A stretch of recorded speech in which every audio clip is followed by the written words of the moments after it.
aqui eu já estou entrando um pouquinho no que eu vou ministrar hoje, que é o que está me preocupando, a importância das nossas células. E esse ano, cada vez mais, eu vou estar falando aos domingos da importância de estarmos nos reunindo em célula. Porque hoje nós temos um nível de pessoas na igreja. Vocês viram que eu fiz uma pesquisa lá no meu grupo, perguntando, né, o que você faz, né? Tipo assim, você só participa do culto? Aí a pessoa fez uma marquinha, uns 20% mais ou menos dos que participaram. Você participa do culto e de uma célula? Faz uma marquinha, mais uns 20% dos que responderam. Né? E um percentual maior ali dos que responderam, 80%, 60%, responderam que participam de célula, participam do culto de domingo e servem em um ministério. Mas é claro que isso é só para a gente pensar um pouco sobre o assunto, porque tem gente que não teve tempo de ler e dar um cliquezinho, porque dá muito trabalho, né? Gasta muito tempo da vida, né? Ler e dar um cliquezinho, né? Então tem gente que não conseguiu fazer isso. E tem gente que também não se encaixou, porque... e até teve um que falou, teve o trabalho de me falar, pastor, eu não estou indo em célula, mas eu vou no culto de domingo e sirvo no ministério. É uma outra pergunta que não estava lá. Isso eu não perguntei, né? Mesmo porque, para mim, as pessoas que servem tinham que estar numa célula. Então, eu não perguntei. Mas existe essa possibilidade, né, da pessoa estar servindo no ministério e vindo aos cultos de domingo. E eu podia até colocar essa pergunta assim, né? Eu só venho no culto de domingo para cumprir a minha escala. Podia ter feito essa pergunta também, né? Porque só vem cumprir a escala e não vem mais durante o mês, né, no culto de domingo. Ou aqueles que só vêm na ceia do Senhor. Já percebeu como a ceia do Senhor fica cheia? Senão a minha igreja fica bonita no dia da ceia do Senhor, né? E por que os outros domingos ela não fica tão bonita assim? Então, eu fiz aquilo para provocar cada um dentro daquilo que está vivendo a igreja, participando da igreja, né? Caminhando com a igreja. Ou não, porque eu acho que eu tenho quase 600 pessoas nesse grupo. Mais de 500 eu tenho, e umas 210 responderam à enquete. E as outras? Onde elas se classificam? Né? Onde elas estão em relação ao engajamento e à participação da igreja? Né? Então, eu quero falar um pouco sobre isso, para também que a gente tenha uma expectativa correta e honesta de onde nós devemos nos posicionar, irmãos. Porque hoje nós temos uma igreja que a grande maioria das pessoas, você vê que 60% falaram que participam dessas três coisas, então a gente tem lá mais de 100 pessoas que colocam que servem em algum ministério. Isso é uma média muito boa dentro de uma igreja, porque a maioria das igrejas 10, 20% no máximo que trabalha, os outros 80% fica de braços cruzados assistindo. Ali a gente já viu que nossa média é melhor, tem muita gente trabalhando na igreja, pelo menos servindo em algum ministério, não é? Porque é uma igreja que já trabalha há muitos anos, pessoas maduras, né, pessoas que caminham juntas. Porém, irmãos, acreditem em mim, essa geração vai passar. Nós vamos envelhecer. Você que já está aqui há muito tempo na igreja, já se encaixou. Você já sabe o que você faz, o que você gosta, aonde você vai. Você já está habituado com tudo que acontece. Talvez você não precise nem de algumas coisas que a igreja ofereça, porque você já sabe ocupar o seu espaço aqui dentro. Porém, a pessoa que está chegando aqui agora, quando ela olha para um lado, será que ela sabe o que ela tem que fazer, para onde ela vai, qual que é o próximo passo, o que ela pode fazer dentro de uma igreja? Ela fica perdida. E se a gente não simplificar isso e ter uma linha para ela seguir, achar que cada um vai bater cabeça até achar o seu caminho, a gente pode perder uma geração. Quando essa geração de liderança que é muito boa, que a gente tem, passar, a gente vai olhar para trás e falar, e agora? Quem que vai cuidar de tudo isso daqui? Quem que vai continuar trabalhando? Quem que vai dar continuidade ao que nós fizemos? Então, se a gente não tiver um caminho a percorrer para esse crescimento claro, e eu quero dizer, isso acontece dentro das lideranças de célula, não tem outro ambiente para que isso aconteça. A gente perde uma geração. Então, a gente precisa começar a trabalhar e olhar com carinho, né, essa questão, para a gente poder salvar, né, essa próxima geração e dar continuidade ao que Deus tem feito aqui. Igreja simples, vida plena. Simplificar. A jornada da igreja é uma jornada longa. Pensa em duas pessoas que vão fazer uma caminhada de 3 dias. Uma caminhada longa, uma caminhada difícil, de 3 dias. Um pega a sua mochila e coloca 3 pares de tênis, coloca várias ferramentas, se antecipa, pode acontecer isso, coloca muita comida, coloca a barraca, coloca tudo nas costas para fazer a caminhada. Está muito bem equipado, não falta nada. E o outro coloca o básico. Né, a comida básica para aqueles 3 dias, né, coloca uma muda de roupa para se aquela molhar, coloca lá um saco de dormir e vão começar a caminhada. Quando terminar o primeiro dia, esse aqui que está com a mochila pesadona, ele gastou muito mais energia, aquela que está pesando muito, ele está muito mais cansado para encarar, não chegou nem na metade ainda do percurso, e já está totalmente desgastado. Enquanto o outro que está andando mais leve, ele está melhor, está com condições de encarar, né, a próxima etapa, o P2M, né, a próxima milha, e continuar caminhando. E isso fala que, às vezes, a gente vai colocando dentro de uma igreja, estou falando de igreja aqui, a gente vai colocando tantas coisas, tão importante, não, isso é importante, aquilo é importante, isso é que preciso fazer, daqui a pouco você não consegue caminhar. Então, quanto mais simples, mais leve, o percurso é difícil, 3 dias é um percurso difícil. Não é que é fácil, mas quanto mais leve eu vou ter uma condição, quanto mais simples eu vou ter uma condição melhor de continuar caminhando. Por isso que muita gente, às vezes, cai pelo caminho. Porque encheu uma bagagem tão grande que não consegue dar continuidade, não consegue carregar. Muito complicada a mente da pessoa, que ela acha que é importante. Fiz curso disso, curso daquilo, preciso disso, preciso daquilo, preciso estar esse dia, aquele dia, daqui a pouco nem está mais. Cansou, desistiu, né, arriou. Eu creio que nós precisamos, pelo menos, fluir nesses 3 aspectos que eu coloquei lá na pesquisa. Primeiro, os cultos dominicais são indispensáveis. O culto de domingo. Isso significa amar a Deus. O culto de domingo significa amar a Deus. Quem não consegue vir numa igreja, num culto de domingo, que a gente diz o dia do Senhor, é questionável. É questionável. Essa questão do amor, amar a Deus. Então, vir ao culto de domingo é inegociável. Segunda coisa, estar numa célula. Porque é estar em uma célula que nós vamos amar os outros. Não é no culto.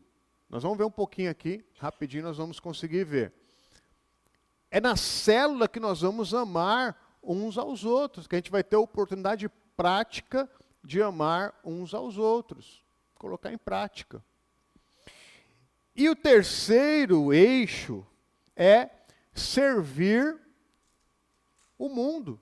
Servir as pessoas através de um ministério. de alguma forma, servir. Então, se a gente conseguir colocar, como a pesquisa, né, leva a isso, as pessoas a estarem participando dos cultos de domingo, a estarem amando uns aos outros nas células e a estarem servindo o mundo em algum ministério, tá bom. Tá bom. Já é o suficiente na mochila para poder caminhar nessa jornada cristã.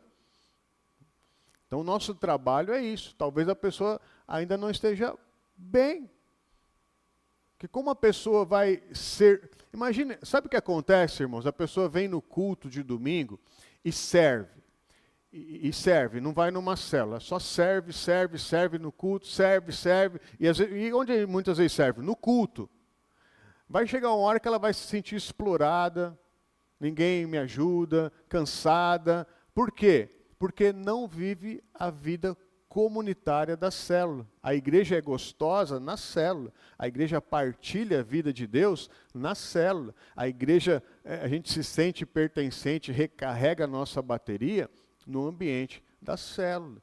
Quando a gente pensa que a gente está sendo explorado, estou me entregando demais, estou me dando demais, está pesado demais. Por quê? Porque só serve. Tem gente que na igreja só serve e não aproveita e curte a vida comunitária. Vamos lá. Quero ler com vocês Mateus capítulo 22, verso 37. Que diz assim: respondeu Jesus, ame o Senhor, o seu Deus, de todo o seu coração, de toda a sua alma, de todo o seu entendimento. Este é o primeiro e maior mandamento. E o segundo é semelhante a ele: ame o seu próximo como a si mesmo. Destes dois mandamentos dependem toda a lei e os profetas. Até aqui. Irmãos, quando Jesus falou isso, que eles estavam tentando pegar Jesus nos seus ensinos, os religiosos queriam pegar Jesus num erro. Quando Jesus fala isso, isso aqui é a mochila leve. Porque a religião judaica, baseada na Torá, ou seja, nos profetas e em Moisés, na lei e nos profetas, olha aqui, tinha 613 mandamentos. 613 mandamentos. Olha o peso dessa mochila. 613. Só para decorar 613 mandamentos é complicado. 248 eram mandamentos positivos, você tem que fazer. Então, 248 eu tenho que fazer. Diante de qualquer situação, é assim que eu tenho que fazer, é desse jeito, é lei, é regra. E 365 mandamentos eram negativos, você não pode fazer isso. Não pode tocar, não pode fazer, não pode... um para cada dia do ano. Era um peso, uma carga difícil demais de carregar e de suportar. Aí Jesus vem e fala, coloca só duas coisas nessa mochila. Ame o Senhor de todo o seu coração e o próximo como a ti mesmo. Ele simplificou as coisas. Ele não deixou as coisas mais fáceis, porque nisso está contido tudo aquilo que eles estavam tentando legislar nessas 613 leis. Mas ficou mais simples, mais fácil de entender. Não ficou fácil de praticar. Porque quando eu sei a vontade de Deus, mas eu faço a minha vontade, eu estou infringindo esse princípio. Quando eu sei fazer o bem para alguém e não faço, eu estou infringindo esse princípio. Então não é que é fácil, mas é simples. Eu consigo entender. Então Jesus vem cumprir a lei e vem estabelecer então algo mais simples. Essa simplicidade E essa simplicidade começa em estarmos participando de uma igreja, vindo aos cultos de domingo. E não deixando de congregar, como é o costume de muitos irmãos, como está escrito em Hebreus. Porque o culto de domingo, ele é fundamental para a gente poder expressar o nosso amor a Deus. Então, o amar ao Senhor de todo o nosso coração, com toda a nossa força, com todo o nosso entendimento, vir ao culto de domingo faz parte. Por quê, irmãos?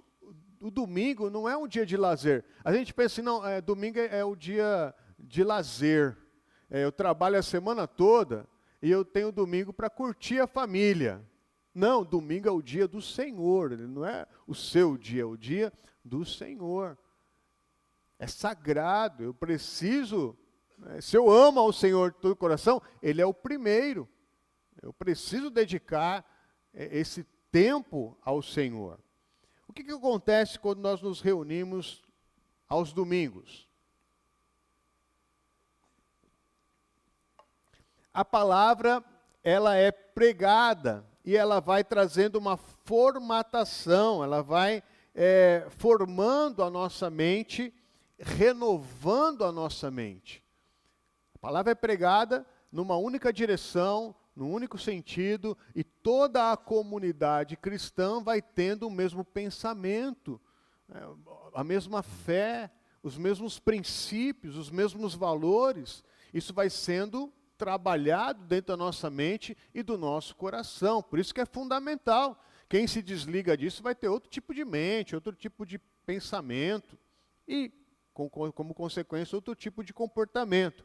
A adoração, ela vai reorientando o nosso coração para aquele que é eterno, e isso equilibra a nossa alma. A adoração comunitária no culto de domingo, ela vai equilibrando a nossa alma. Eu vou olhando para o eterno, para o Senhor, eu me desconecto das coisas dessa terra, dessa vida, da segunda-feira, e eu olho para aquilo que realmente vale a pena olhar, para a eternidade, para o eterno. Isso coloca o meu coração no nível que eu preciso disso, para estar bem emocionalmente, espiritualmente. A presença dos irmãos cantando, orando, sorrindo, abraçando, cada um do seu jeito,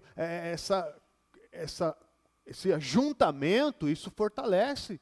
Porque a gente vê que tem pessoas que creem como nós cremos, que estão na mesma batalha que a gente, que vivem a mesma realidade que a gente está vivendo no culto de domingo. O momento da ceia do Senhor, nós estamos proclamando a nossa fé com uma única atitude como igreja do Senhor até que Ele venha. Então, irmãos, cada cadeira ocupada no culto de domingo é uma confissão de fé. Quando você simplesmente vem para o culto de domingo e senta na sua cadeira, você está fazendo a sua confissão pública de fé, que você crê publicamente no Senhor e que você faz parte do movimento de Jesus Cristo nessa terra. É um testemunho, a presença da pessoa aqui no culto de domingo. Em resumo, Deus merece o seu domingo. Deus merece. Não é o seu domingo na escala de trabalho. Não é isso. Ele merece o seu domingo. Não estar na escala não é estar de férias do domingo. Ou será que é? Eu não estou na escalada hoje, estou de férias desse domingo. Não. Amar os outros através da célula, que é o segundo mandamento, né? Ame o próximo como a si mesmo. Qual que é um dos problemas do culto? O anonimato. Você chega numa igreja no domingo, tem o seu tempo poderoso com Deus, você pode sair e ninguém te percebeu. Ninguém sabe quem você é, ninguém sabe o seu nome, ninguém sabe nada de você. A gente está aqui numa terça-feira. Me perdoe, mas eu não vou conseguir citar o nome de todo mundo que está aqui. Por mais que eu seja bom, já fui bom de nome no passado. Hoje eu não sou tão bom. Né? Então você pode olhar, você pode ver pessoas que você nem sabe quem é, nem sabe que é da tua igreja. Então, o problema das grandes ajuntamentos é o anonimato. Você entra e sai. Então, o culto ele vai formar a multidão, levando para um único pensamento, para uma única visão. Mas a célula, ela forma a vida comunitária. É na célula que a igreja se transforma numa comunidade. Não é aqui, é na célula. Na célula que tem os estreitamentos. Então, o que a célula faz que o culto não consegue fazer? No culto, um fala para muitos, como está acontecendo aqui. Na célula, todos falam para todos. Então, só por isso já é uma coisa poderosa, porque ali você consegue ouvir a voz de cada um, o jeito de cada um, o clamor de cada um, as dificuldades de cada um, as vitórias de cada um. Né? Você fala e ouve. Todos podem falar e ouvir. No culto, você pode esconder as suas dores. Na célula, alguém vai perceber. Porque aqui, irmãos, é muito impessoal, é muito no anonimato. Você pode ter tido um dia terrível hoje e veio buscar algo de Deus aqui. Aí você pode sair triste e falar, ninguém percebeu que eu estou com essa cara murcha. Às vezes não percebeu, né? Não conseguiu perceber. Mas na célula dá para perceber. Na célula, quando o casal chega de bico um com o outro, você já sabe, né, que deu algum problema lá em casa e chegou mal. Você não passa despercebido. É ali que as coisas podem, ali que a célula pode contribuir, né, num tratamento verdadeiro, irmãos. Porque no culto a gente vem, toma banho, passa perfume, penteia o cabelo, né, coloca uma roupa boa, trata com educação um ao outro. Na célula, vai passando o tempo, ali você percebe, né, percebe como a pessoa, se ela lê a Bíblia ou não, você percebe, né, no jeito de falar. Então tudo isso, quando a gente é percebido, a gente está se expondo, sim, mas para ser tratado, para melhorar, para fazer parte dessa vida comunitária. No culto você aprende, na célula você aplica, coloca em prática aquilo que você aprendeu. Na prática, tantas coisas que dá para a gente fazer, né, no momento da célula, ou na vida da célula. No culto você é um rosto na multidão, e na célula você é chamado pelo nome. Na minha célula eu sou obrigado a saber o nome de todo mundo. De vez em quando a gente erra, né? Tem irmão lá que tem 3 ou 4 nomes, aí você erra às vezes, não é? Mas você chega lá, você chega. Tem um pastor que fala assim, a célula é onde o sermão se transforma em vida. Sem ela, a palavra cai no ouvido e evapora.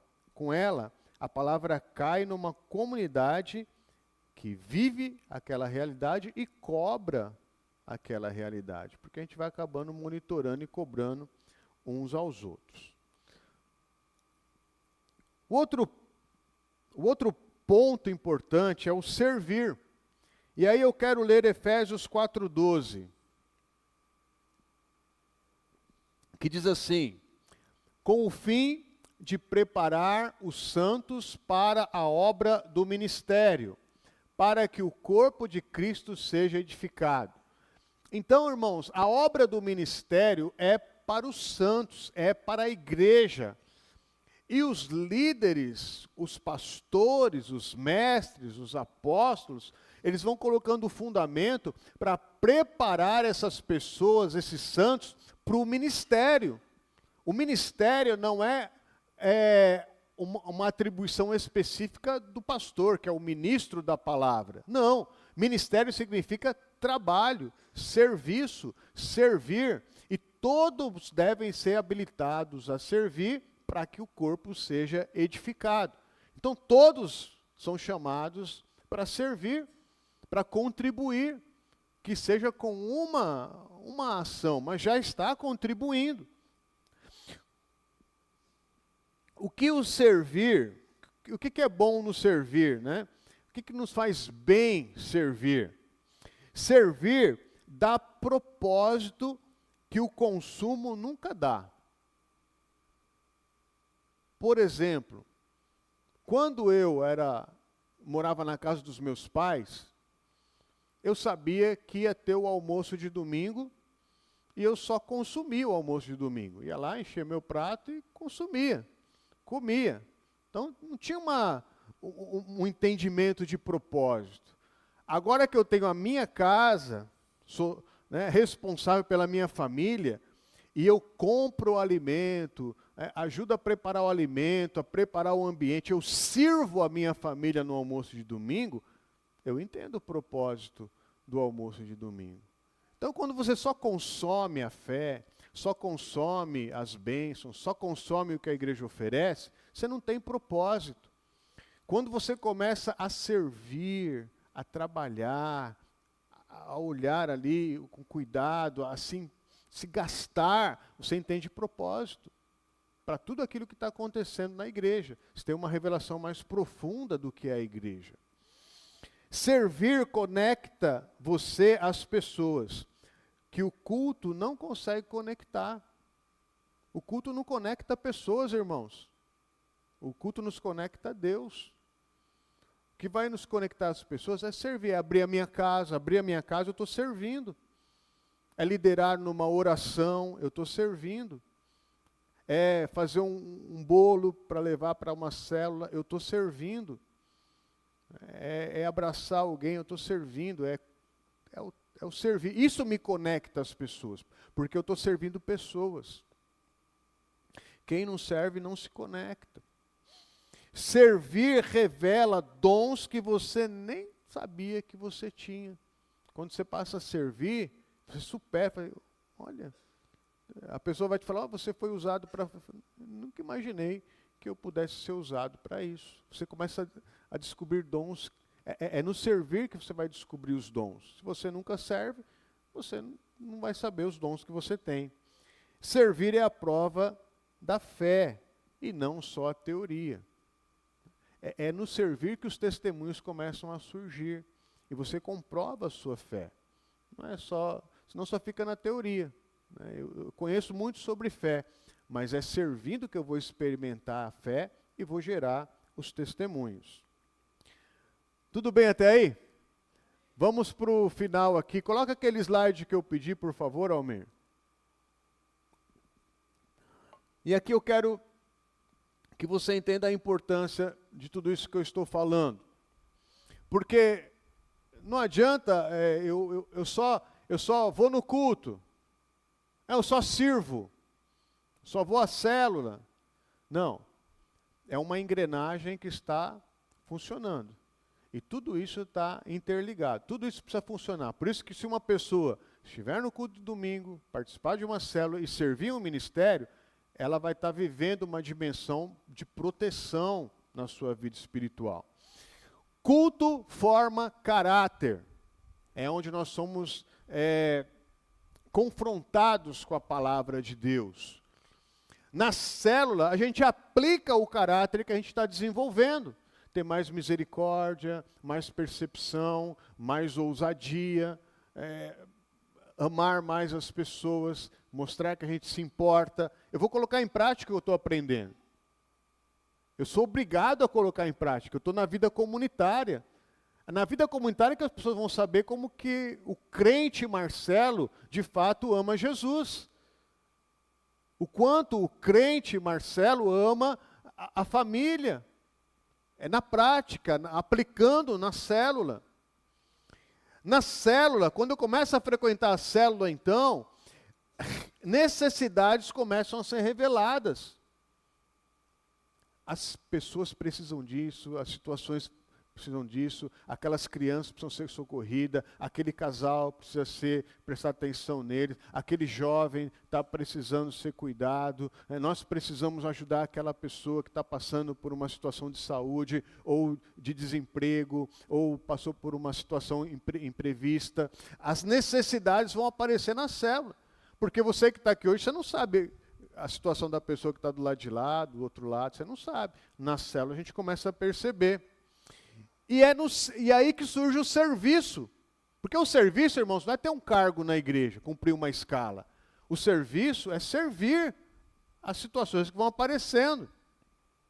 Responder às necessidades que foram identificadas na célula. E quando isso começa a acontecer, vai gerar testemunho. A pessoa vai contar, aquele pessoal lá me ajudou um dia.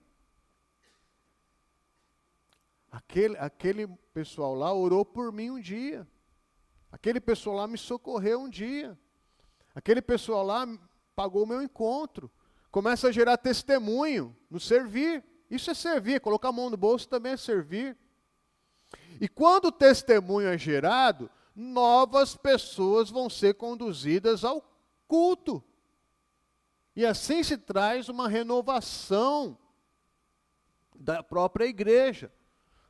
Então, se a gente vive meio que estancado, cada uma dessas partes, sem enxergar essa conexão, nossa igreja vai envelhecer.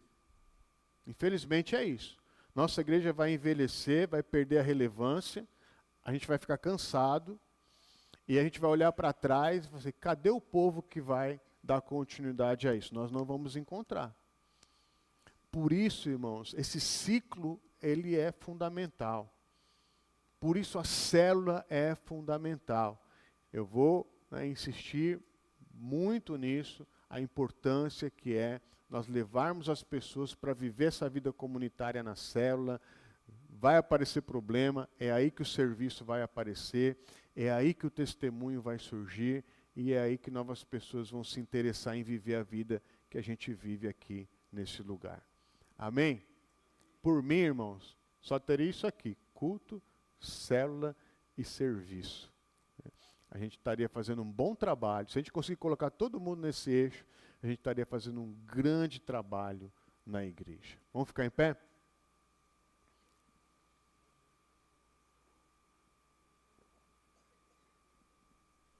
Feche os teus olhos. Se o Senhor te trouxe aqui nessa noite, é porque há um propósito. Eu preciso de corações e mentes abertas para que essa verdade seja não só compreendida, mas vivida. E é cada um aqui que pode fazer esse ciclo virtuoso, esse ciclo abençoado se tornar uma realidade.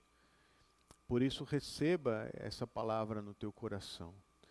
Senhor, eu quero apresentar as nossas vidas. Senhor, que para nós, começando em nós, que possamos valorizar o dia do Senhor, o domingo e o culto. Senhor, que cada um de nós encontre na célula um ambiente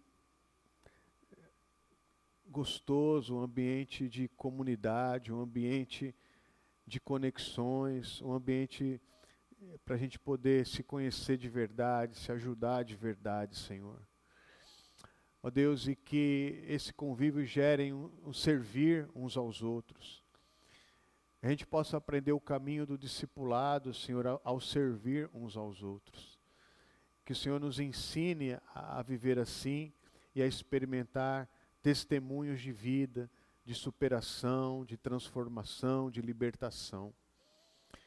Ó Deus, e que essa igreja, sim, possa ser uma igreja inspiradora, uma igreja, Senhor, que as pessoas tenham vontade de participar. Começa isso em nós, Senhor, mas também nos dá a habilidade de transferir essas realidades para todos que estiverem ao nosso redor. Que assim seja, Senhor, em nome de Jesus. Amém. Amém?